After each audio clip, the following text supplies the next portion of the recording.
Uh, quick review, and hopefully, maybe this is the second to the last video I'll do tonight.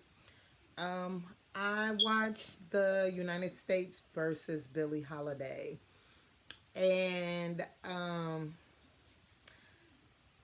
not gonna say I hated it.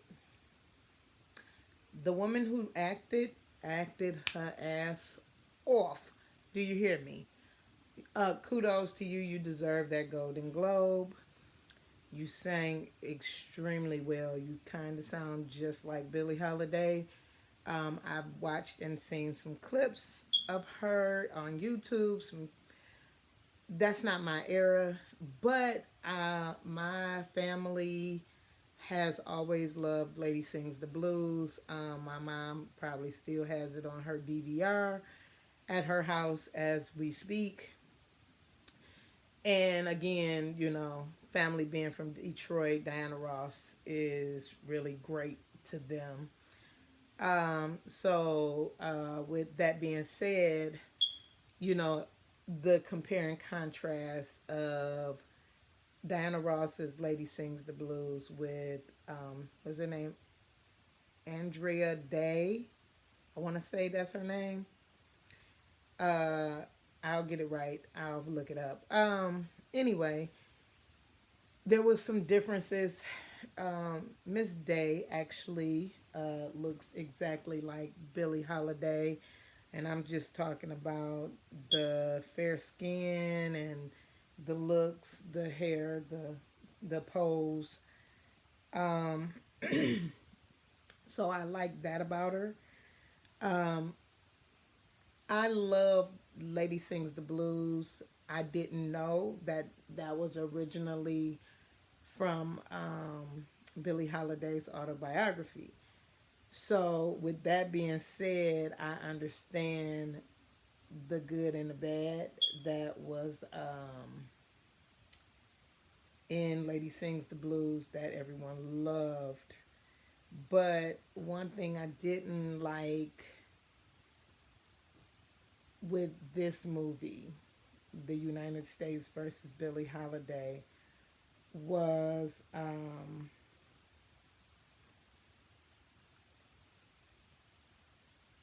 it was really bad that how they portrayed Louis McKay. If you are a fan of the original movie from the 70s, the guy, Billy D. Williams, played Louis McKay. And although he was a pimp and a hustler and whatever, he treated Billie Holiday like a lady based on what she wrote in her book. Um, I personally didn't like that all we got from this United States versus Billie Holiday was just one chunk out of her life. Because it just kind of showed that, you know, she just got used by a bunch of men who were only out for themselves. They really treated her horribly and, latched on for no reason. Before she met um, Louis McKay, she had had a husband. He ended up being befriending the Fed that was trying to get rid of her. The reason the feds were after her wasn't because of her drug habit. It was because of this song. And I thought it was terrible that, you know, people, the federal government had went to these links against this woman because of this song called Strange Fruit, which was regarding the lynching of black people in the South. And the funny thing is, she didn't write it, but she sang the hell out of it. And it became one of her most popular songs. So the federal government forced her first husband. I think his name was Monroe. I want to say, I'm not sure, but forced him into basically. She got caught with drugs on her, and because she wouldn't give up her pusher, her so-called attorney, who also was in deep with the Fed, told her, well, all you have to do is go in there and tell them, you're an addict, and they'll send you to a hospital. Well, they didn't send her to a hospital. They sent her to prison for a year.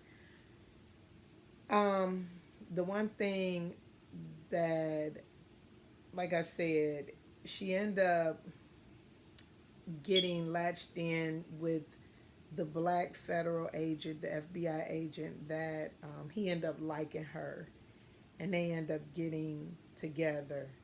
And in all honesty, he was really into her. And, she showed him why she was using drugs. She took him on a trip, and he ended up using drugs. And for him to use the drugs, she showed him through the drug moment why she uses drugs. It gets rid of all of the bad things that she had encountered.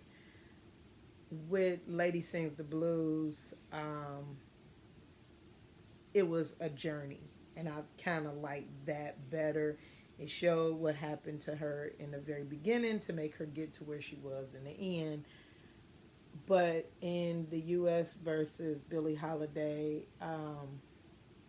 it showed how she lost her cabaret license and how the federal government didn't want her to get it again, because and having a cabaret card would only be able to get her to be able to sing in bars and clubs that sold drinks. But she ended up playing Carnegie Hall and selling it out. And like I said, then she met some other loser who had a club who was like, oh, don't worry, I got this under control. And he ended up trying to set her up. And it just turned into that with everyone. It turned into that. I just, if I can't say I hated it. I just didn't. I hated the way it showed that people really don't care about you. And they feel like all you got to do is just do what I say. And it just proves that even after all these years, the federal government really gives no fucks about black people. And it just hurts to see that, especially in this time right now.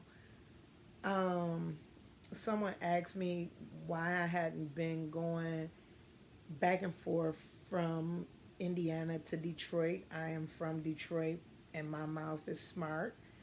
And the cut through, although Indiana and Michigan connect, the end of Indiana where I live, it is closer to Ohio. So it's a shorter distance if I go around than go straight through.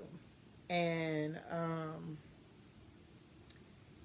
it just, it hurts that I won't take that drive at night. I'm scared that, one of these sheriffs will pull me over and kill me, and then no one will know where I am, because they think it's okay. We've just come from an administration that black people are expendable. And this movie just proved that the federal government be on some BS, because y'all didn't want her to give up her pusher. They wanted her to give up that song. And to the day she died, she was still, she had cirrhosis of the liver. Where was she going in 1952 or whatever it was? Y'all cuffed her ankle to the bedpost at the hospital because y'all were determined that you were going to force her to admit that she was a drug addict or that she would stop singing this song. It was ridiculous. So on a scale from 1 to 10, I will give the young lady who played Miss Holiday a 10 plus plus plus. Um, but